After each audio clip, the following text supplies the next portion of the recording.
Today, I want to talk about grief, but I want to give you a biblical verse before we start because I want you to keep it in the back of your mind and as a foundation for our discussion. Ecclesiastes chapter 3, verse 4 says, "A time to weep and a time to laugh, a time to mourn and a time to dance."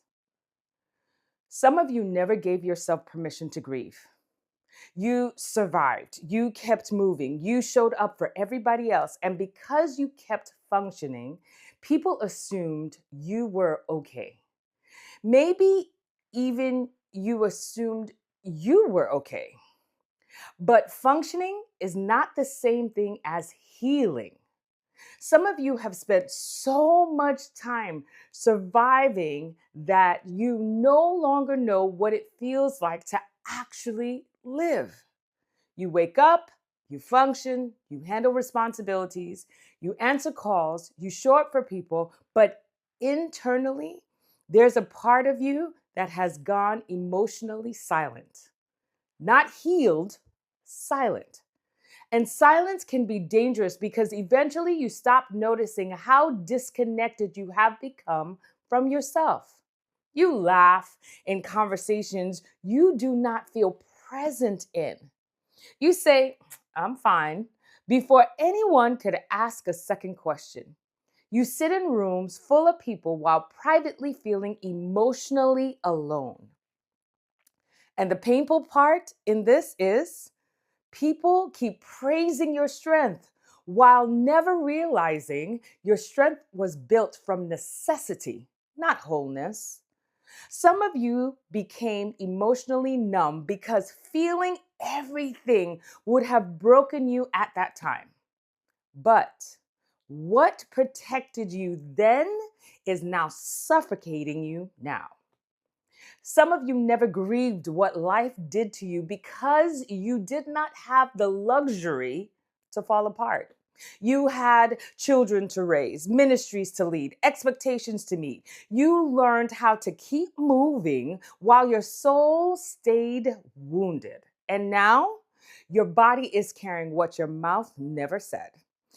Your anxiety is carrying it. Your exhaustion is carrying it. Your irritability is carrying it. Your emotional shutdown is carrying it because unprocessed, it just learned how to hide underneath productivity, caregiving, overworking, and pretending. And let me say something that may hurt, but it's true. Some of you are grieving people who are still alive, grieving relationships that never became what you prayed they would become, grieving the version of yourself you lost while trying to survive somebody else's expectations, grieving years you could not get back because you spent them shrinking, begging, overgiving, proving, and carrying emotional weight that was never yours to carry alone. And what makes this so painful is that many of you never stopped long enough to acknowledge the loss. You just kept moving, but your soul has been waiting for honesty, waiting for you to finally admit that this, it broke me. That disappointed me. That changed me. Because healing begins the moment you stop minimizing what wounded you and finally allow yourself to tell the truth about how deeply it hurt in the first place. It looks like irritability, emotional numbness, exhaustion that sleep does not fix, overworking, difficulty connecting emotionally, shutting down the moment conversations become vulnerable, hyper independence that refuses help even when you are drowning. And the reason this happens is because the nervous system never completed the emotional process. Your body learned how to survive the pain, but it never learned how to release it. So instead of grieving, you adapted. You became who you needed to become to make it through.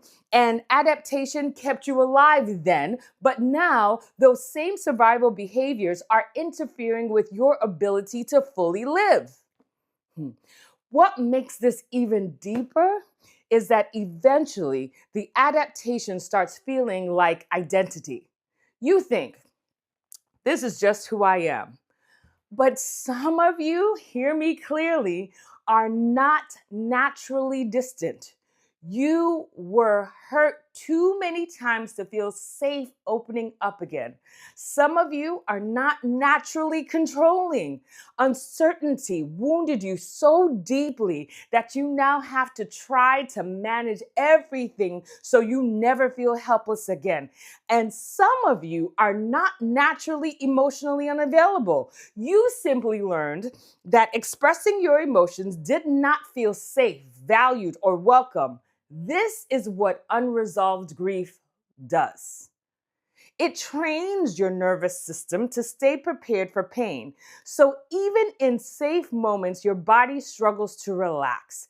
Even around people who genuinely love you, part of you stays guarded because grief taught you that attachment can become lost at any moment. And after years of functioning this way, you stop realizing how much your life is being shaped by pain you never fully processed.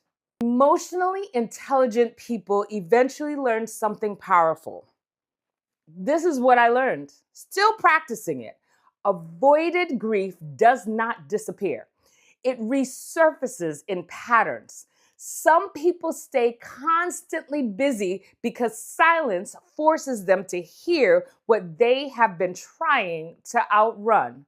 Some people cannot rest because slowing down allows emotions they buried years ago to rise to the surface. Some people spend their entire lives fixing everybody else because focusing on somebody else's pain distracts them from confronting their own. But eventually, the body starts speaking when the mouth refuses to.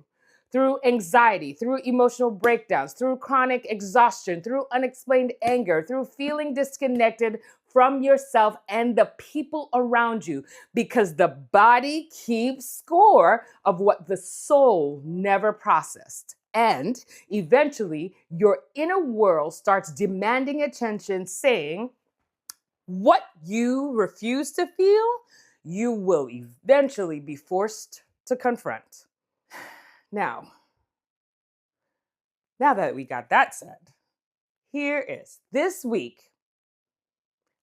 I do not want you to distract yourself every time your emotions.